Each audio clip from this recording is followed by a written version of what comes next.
So, storytelling is a very big part of how you saw hip hop progressing from how it sounds to how you perceive it to be. And for instance, I mean, yo, this is dope. And what I got from it had me believe what he said. Yeah. Right? Storytelling to you seems like to be the best thing in hip hop. You like concepts. Yeah. Who are some of the best storytellers? I mean, you said Nas earlier, but what is your history with storytellers? Like, who's told some of the best story rhymes that you've heard? Slick Rick. Okay. Because it automatically goes right back to that. Yeah, he's the first that really put it in. Him, Mos Def. Okay. Well, Black Star in general, both of them. Talib Kweli was dope. Again, Nas, Jay-Z was. Reasonable Doubt is a perfect example of a storyteller. Eminem, even though his content was like, distorted, the way he got his message across was unbelievable. So Eminem, I like the way Rakim did it. Yeah, the ghetto. Big L was definitely one. Big Pun. Biggie. So you're telling me you're inspired by, like I said, the legend. So you, unlike most people who are in your age bracket, have done the history. You have looked back. Personally, I don't want to make this interview about me, but this excites me because I'm a hip hop historian myself. And some of the best story raps that you're talking about, I've heard and I've shared with people. One of my favorite rappers of all time is Ice Cube. If you ever heard the song Summer Vacation, that's a classic story. When we talk about Biggie, Somebody Got to Die, that's like an out there classic story. I got a story to tell. Raekwon and Ghost, from Cuban Links to Iron Man to Supreme Clientele to The Wild. Yeah. Great Storytelling. And having that inspire you, what is the story you want to tell whenever you touch the microphone? It's gonna sound a little crazy, but the story I want to tell is a revolutionary one. It's more on, I don't want to compare me to Tupac, but Tupac had the right idea when he was writing his rhymes.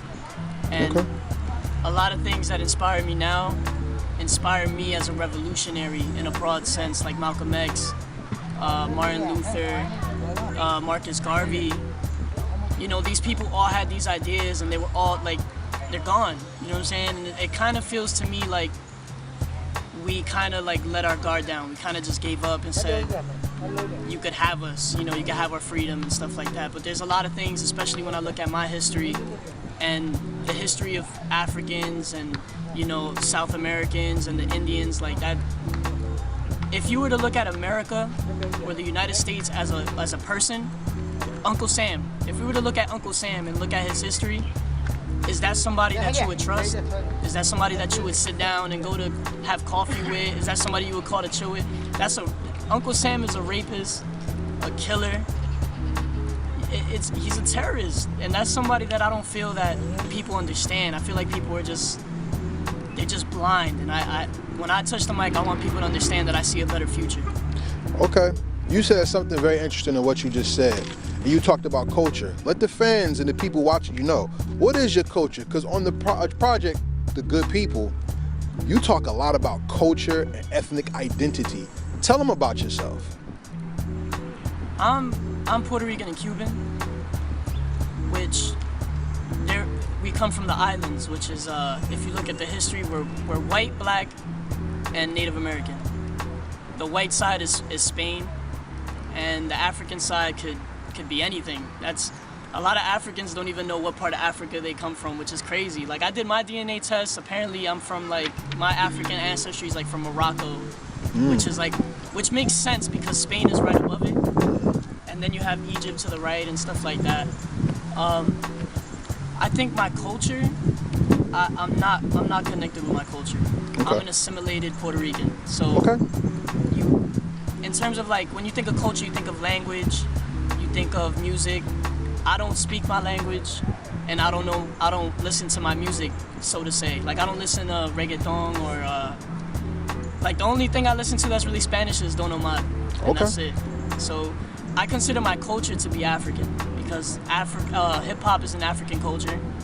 A lot of Africans that are in the United States, they speak English. They don't have their native tongue, so it's kind of like I'm indulged in that culture rather than my Hispanic culture. So. Okay. But you balance both because, unfortunately, and what I have experienced in this life is that, especially with Hispanics and so-called blacks and African Americans, there's hatred even between those two groups, and there's a lot of separation, which is very sad. Africans and Hispanics, right? All of it. Yeah. Anything that's derived, anything that wears the term, the disrespectful term minority or ethnic, we all have a lot of the same cultural beginnings when it comes to this country.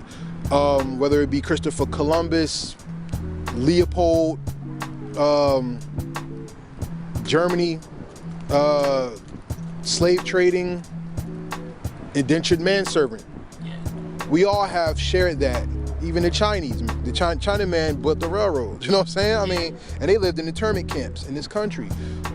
But no one experienced it worse than Africans. Well, I'm gonna just put it like this. Worse isn't even an issue.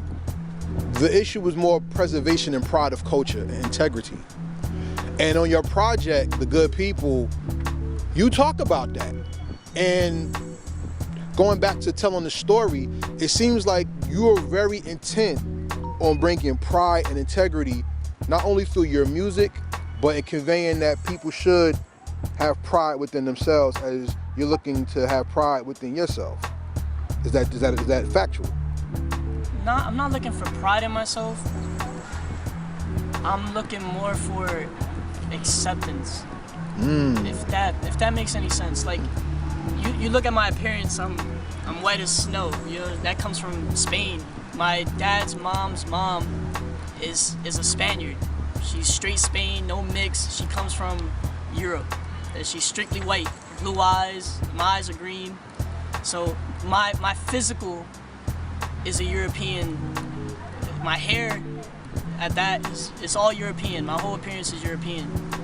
But I'm Puerto Rican and Cuban. I have a mix.